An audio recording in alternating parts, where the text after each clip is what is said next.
The ballroom at the Fairmont had been rented for $12,000, and every penny of it showed.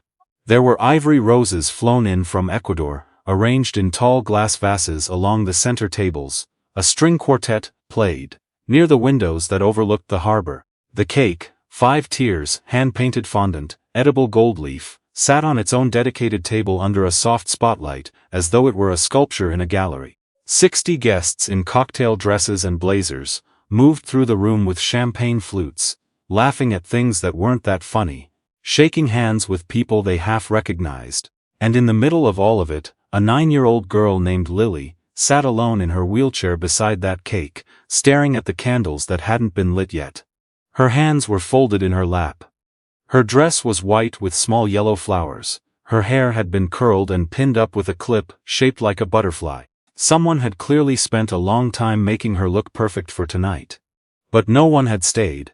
The other children had drifted to the far end of the room where a woman in a bright vest was running a craft station. Foam stickers, glitter glue, the kind of contained chaos that pulls every kid under 12 like a magnet. They hadn't excluded Lily on purpose. They'd simply forgotten to look back. Her mother was somewhere near the entrance, talking to a man in a gray suit. She glanced over once, met Lily's eyes across the room, gave a small wave, then turned back to the conversation. Lily did not wave back. That was when a man named Jonathan Webb noticed her. Before we go any further, if you believe that the smallest acts of human decency still matter in a world that moves too fast to notice the people sitting alone, please like this video and subscribe to Integrity Tales. Leave a comment and tell us where you're watching from. Stories like this one deserve to travel. Jonathan Webb was 41 years old, a widower, and the father of a 7-year-old boy named Sam, who was in Lily's class at school. He had driven 40 minutes to get to this party. He had ironed his shirt, which he almost never did anymore. He had promised Sam they would stay for at least an hour, because Sam had been talking about Lily's birthday for 2 weeks straight. And Jonathan didn't have it in him to say no to that kind of excitement. He was not part of this world. He worked as a physiotherapist at a rehabilitation clinic in Burnaby, and his idea of a good Saturday was a walk along the Dyke Trail with Sam, and a coffee from the gas station Tim Hortons, because Sam liked to watch the planes take off from the airport nearby. He did not own a blazer. The jacket he had on tonight was the one he'd bought for his wife Rachel's cousin's wedding 4 years ago. Rachel had been gone for 2 years, pancreatic cancer, fast and merciless, the way it always is. She was 38. Sam had been 5. Jonathan had learned a lot of things in those 2 years alone. He'd learned to braid hair passably well. He'd learned that a 7-year-old would eat scrambled eggs for dinner 4 nights in a row, without complaint if you called them astronaut food. He'd learned that grief doesn't announce itself. It just shows up in the cereal aisle when you reach for the brand. Your wife always bought without thinking and realize, you've been buying it out of habit for 22 months, because stopping feels like losing her again.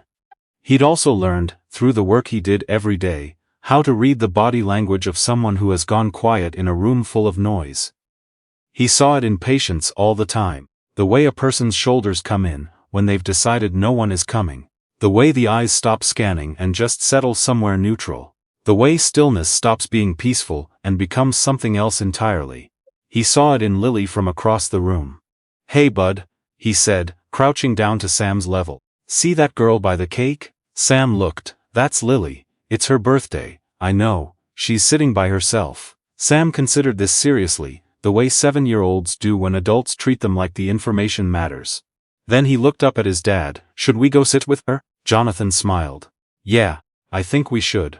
Lily's full name was Lily Renault. Her mother was Christine Renault, 44 years old, CEO of a mid-sized hospitality group called Renault Properties that managed boutique hotels and event venues across British Columbia and Alberta. She was by any professional measure, formidable, sharp-minded, decisive, and genuinely respected in an industry that chews through executives.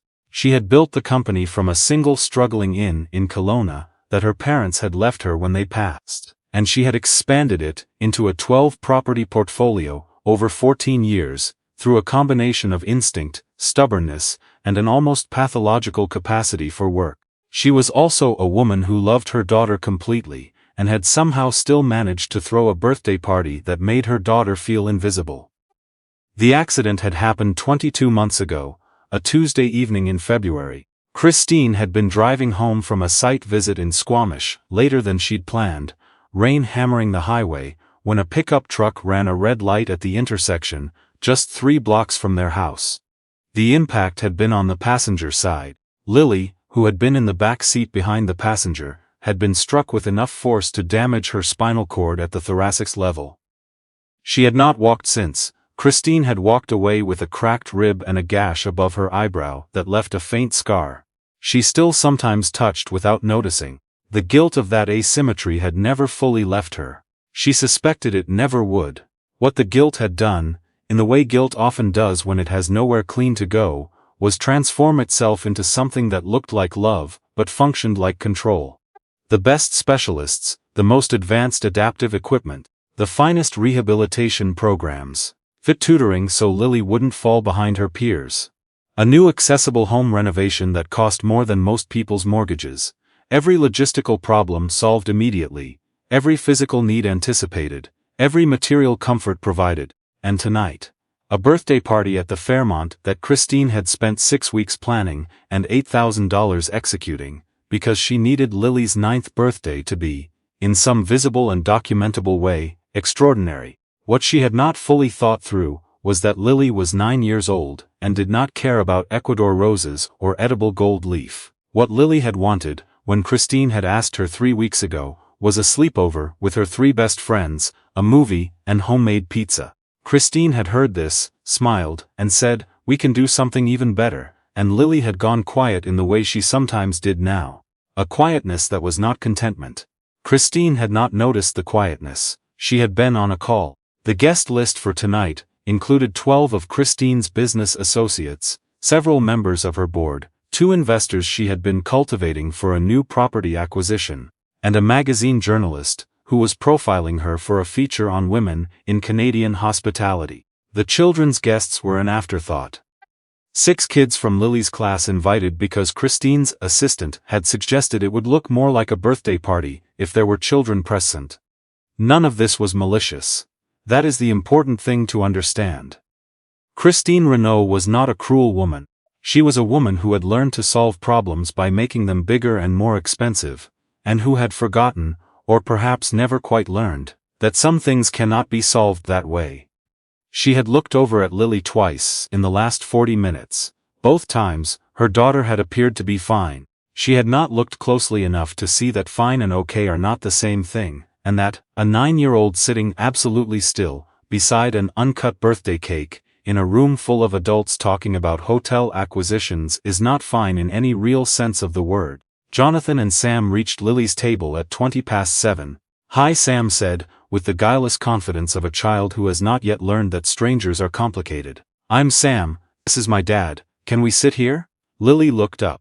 She had been staring at the candles for a while and the shift. Someone addressing her directly, making eye contact, asking her a question that wasn't logistical, seemed to take a moment to register. "Sure," she said. Jonathan pulled out a chair. Sam climbed onto the one beside it, and immediately reached into the small backpack he'd insisted on bringing, extracting a battered notebook. He had recently become obsessed with drawing what he called wildlife reports, detailed, if anatomically improbable, illustrations of animals he'd seen or imagined, accompanied by facts he presented with complete authority. "I drew a harbor seal today," he announced to Lily, flipping to a page. "They can hold their breath for 30 minutes. Did you know that?" Lily looked at the drawing. It was enormous, cartoonishly happy, and appeared to be wearing sunglasses. "That seal has sunglasses," she said. "He lives near the airport," Sam explained, as though this justified everything. "He needs them for the glare." Something shifted in Lily's face. Not a full smile yet, but the architecture of one, the slight softening around the eyes, the micro-movement at the corner of her mouth. Jonathan watched this happen and said nothing. He had learned, in years of clinical work, that the worst thing you can do when someone starts to come back to themselves is make a production of it. So he simply asked Lily what kind of cake it was. "Lemon," she said. "With raspberry in the middle." "That's a serious choice for a 9-year-old, he said. "Most kids your age want chocolate." "I like lemon," she said, a little defensively. "Good," he said, "chocolate is overrated." She looked at him for a moment as though checking whether he meant it, then seemed to decide that he did. "My mom ordered it from a bakery in Yaletown," she said. "It took them 3 weeks to make. That's a long time for a cake." "She ordered a lot of things for a long time," Lily said. And something in her voice was older than 9, not bitter, exactly, but aware. Jonathan nodded, and didn't push. Over the next half hour, something quiet and genuine began to build at that small table beside the unlit cake. Sam showed Lily his entire wildlife notebook, which included a particularly ambitious illustration of a black bear he claimed to have seen behind a Tim Hortons in Coquitlam, a pair of Canada geese he had named Gerald and Susan, and something he described only as a mystery fish. Lily, who it turned out had a dry wit that had been waiting for the right audience, told Sam that Gerald looked like he was angry about something specific. "He is," Sam said, entirely seriously. "He's angry about the construction on Luheed Highway. It disturbs his nesting." Lily laughed. It was a real laugh, sudden and unguarded, the kind that comes before you've decided whether you're going to laugh. The kind a kid who's been quiet for a long time doesn't always have easy access to. Jonathan excused himself for a moment, walked to the craft station at the other end of the room, and had a brief conversation with the activity coordinator. He came back 5 minutes later. "They're setting up a new station," he told Lily. "Watercolor, table height, right here near you. Anyone who wants to join can come over." Lily looked at him. "You asked them to move it." "I asked if they could add one. They said sure." She was quiet for a moment. "You didn't have to do that." "I know," he said. Within 10 minutes, 4 other children had wandered over from the foam sticker table, drawn by the novelty of the paints, and, more honestly, by the fact that Sam was narrating an extremely dramatic wildlife painting in real time. Lily was given the largest sheet of paper. A girl named Everly asked if she could paint beside her. Lily said yes. For the first time that evening, Lily, Renaud, was at the center of her own birthday party. Christine saw it from across the room. She had been mid-sentence with her board chair, when she noticed the shift in the crowd. The cluster of children gathered near a different table. The sound of actual laughter, high and clean, cutting through the low murmur of adult conversation. She turned and saw Lily with a paintbrush, shoulders relaxed, head tilted back, laughing at something the boy next to her was saying. She stood very still. The board chair said something. Christine didn't hear it. She was watching her daughter, really watching her, not the brief confirming glances she'd been giving all evening, and what she saw undid something carefully maintained inside her chest. Lily looked the way she used to look before the accident. Not physically, Christine had long since stopped grieving the version of Lily who ran through the garden, but in the particular quality of her presence. Open. Unself-conscious, unguarded. A kid at a birthday party. She had not looked that way in a very long time, and the man who had made it happen was someone Christine had never spoken to. He was sitting slightly apart from the children, not hovering or performing, just present. A quiet anchor while the kids did what kids do. He was drinking water and reading something on his phone, and occasionally saying something to the children that Christine couldn't hear, but that seemed, from the reactions, to be both dry and funny. She felt something she hadn't expected to feel tonight. Shame, quiet, specific, and entirely deserved. She excused herself from the conversation and walked across the room. "Thank you," she said when she reached his table. Jonathan looked up. He saw a woman who was clearly important in this room, slightly undone, trying very hard not to show it. He recognized that expression too. He'd worn it himself, in the early months after Rachel died, in every public place where he was expected to have it together. "She's a funny kid," he said. "Your daughter. She told my son that his goose portrait lacks emotional depth." Christine's face did something complicated. "She says things like that sometimes. She gets it from somewhere." Christine sat down across from him. She was quiet for a moment, watching Lily hand a paintbrush to Everly, and point at something on the paper, directing with the easy authority of a kid who is no longer worried about being overlooked. "I planned this for 6 weeks, Christine said. "I don't know why I'm telling you that." Jonathan said nothing. Sometimes that's the right move. "She wanted a sleepover with 3 friends, she continued. "I told her we could do something better." She paused. This was apparently not better. "It wasn't a bad party," Jonathan said carefully. "It was the wrong party." She looked at him. "There's a difference," he said. "A bad party means you didn't try. The wrong party means you tried very hard for the wrong reasons. Christine looked back at Lily. The little girl was now giving Sam detailed instructions about the correct shade of blue for harbor seal fur, which apparently Sam had gotten completely wrong in his notebook. Sam was arguing back cheerfully. The activity coordinator was mediating with obvious amusement. She needed kids, Christine said, mostly to herself. She needed to be the one in charge of something. She needed to feel like the party was actually hers, Jonathan said. The rest was for everyone else. There was a long silence. It was not an uncomfortable one. I'm Jonathan, he said. Sam's dad, Christine, she said. Lily's mother, clearly still figuring that part out. The cake was cut at 8:15. Jonathan and Sam stayed for that part, which Lily had quietly but clearly requested by looking at Sam and saying, "You have to stay for the lemon part, it's the actual good part." Sam had looked at his dad with the expression of a child who considers this non-negotiable. Jonathan had said they could stay. Lily blew out the candles while the room sang, and when the song finished, she looked around at the cluster of children, with paint still on their hands, and at the mother who had walked over and was crouching beside her wheelchair, one hand on the armrest, and at Sam who was already eyeing the cake with a focus Jonathan recognized as deeply sincere, and she smiled. Not the polite smile, not the performative smile Christine had been seeing for months. The real one, the one with the whole face, the one that children have in abundance, when no one has taught them yet to hold it back. Christine leaned in and said something to Lily that no one else in the room could hear. Lily looked at her, then leaned into her mother's shoulder. That was all. No dramatic reconciliation, no tears. Just a mother and daughter making a small private peace in the middle of a party that had, against the odds, turned into something real.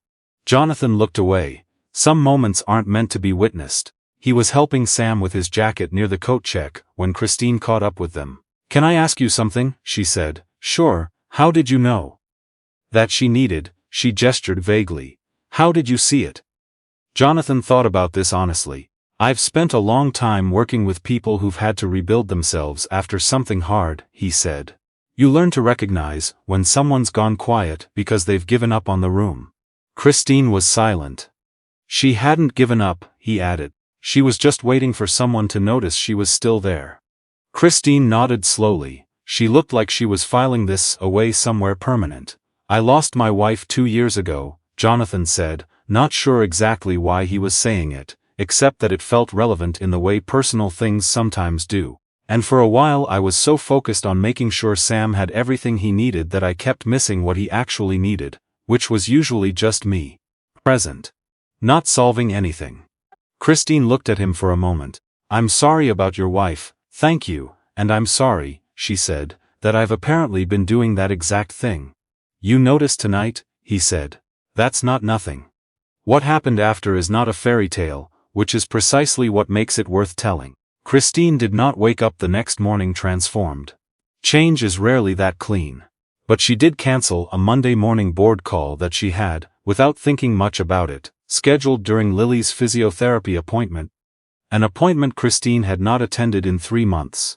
She went. She sat in the corner of the room and watched the physiotherapist work with Lily, watched her daughter's face shift between effort and frustration and small triumph, and she understood, with some precision, that she had been missing this. She started attending every Tuesday and Thursday session. After that, she moved a standing quarterly investor dinner that had for 2 years fallen on Lily's school concert night. The investors were mildly annoyed.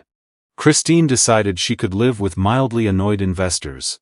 She called Lily's 3 best friends' parents and asked if they were free the following Saturday. They were. She ordered pizza, rented a movie, and moved the living room furniture to make room for sleeping bags. She made the invitations on her laptop in about 4 minutes. No Yaletown Bakery. No string quartet. She let Lily pick the film. Lily picked a nature documentary about harbor seals. Christine, who had been prepared for a Disney movie, was surprised.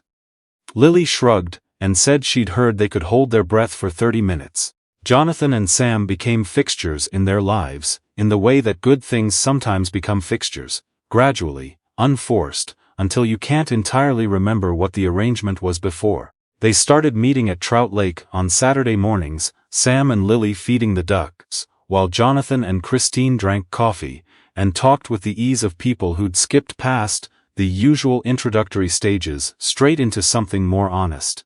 Sam taught Lily the names of all the waterfowl Gerald and Susan had apparently had words with.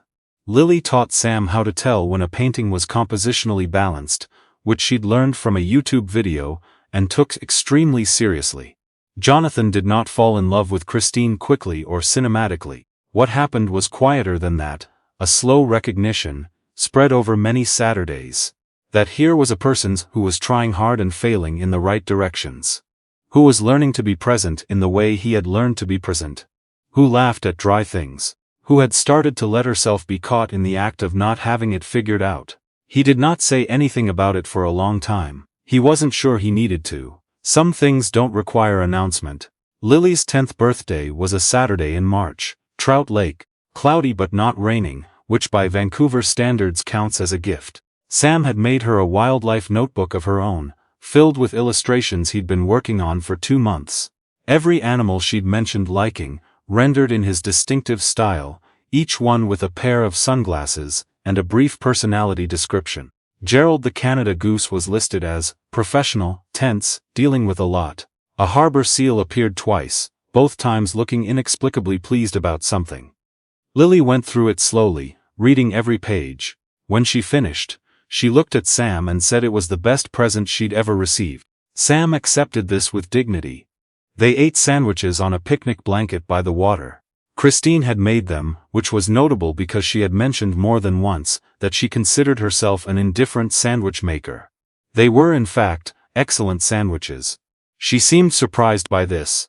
Jonathan pointed out that perhaps she had simply never tried hard enough at sandwiches before. She told him that was probably fair. Lily fed the last of her crust to a Canada goose that had been loitering hopefully nearby. Sam watched this with deep professional concern. "That might be Gerald," he said. "Then Gerald is having a better day than usual," Lily said. The goose took the crust and waddled away, apparently satisfied. Lily looked out at the water. The clouds had thinned a little. There was a strip of pale gold along the far shoreline where the light was getting through. "This is a good birthday," she said, to no one in particular. It wasn't a declaration, it wasn't the punchline to anything. It was just the truth, stated plainly by a 10-year-old who meant it, in the specific and irreplaceable way children mean things when they're not performing for anyone. There's a quote from a physio colleague of Jonathan's, a woman who has spent 30 years helping people walk again after spinal injuries. "The body heals on its own timeline. The heart heals when it feels safe enough to try." Jonathan has thought about that a lot since the party at the Fairmont. He thinks about the $12,000 ballroom, and the lemon cake under the spotlight, and the little girl in the white dress, who had been made to look perfect for an event she hadn't wanted. He thinks about how much effort and money and planning had gone into that room, and how none of it had been the thing Lily needed. And he thinks about Sam, 7 years old, with a backpack full of drawings, who had walked up to a stranger's table without hesitation and offered the one thing that actually costs nothing. Just showing up, sitting down, staying. There is a particular kind of loneliness that belongs to people who are surrounded by evidence that someone cares about them. Expensive evidence, logistical evidence, well-intentioned evidence, and who still cannot shake the feeling of being unseen. Lily had been living in that loneliness for 2 years. Most people in that room had not noticed. One 7-year-old, and his unremarkable, slightly wrinkled jacketed father had. Not because they were extraordinary, but because they looked. If this story stayed with you, if you know someone who's been sitting alone, beside their own cake, metaphorically, or otherwise, share it with them. Leave a comment and tell us where you're watching from. And subscribe to Integrity Tales for more stories about the people who look when everyone else has already turned away. Because sometimes the most important thing you'll ever do is simply this. Pull up a chair, sit down, and let someone know they weren't as invisible as they thought.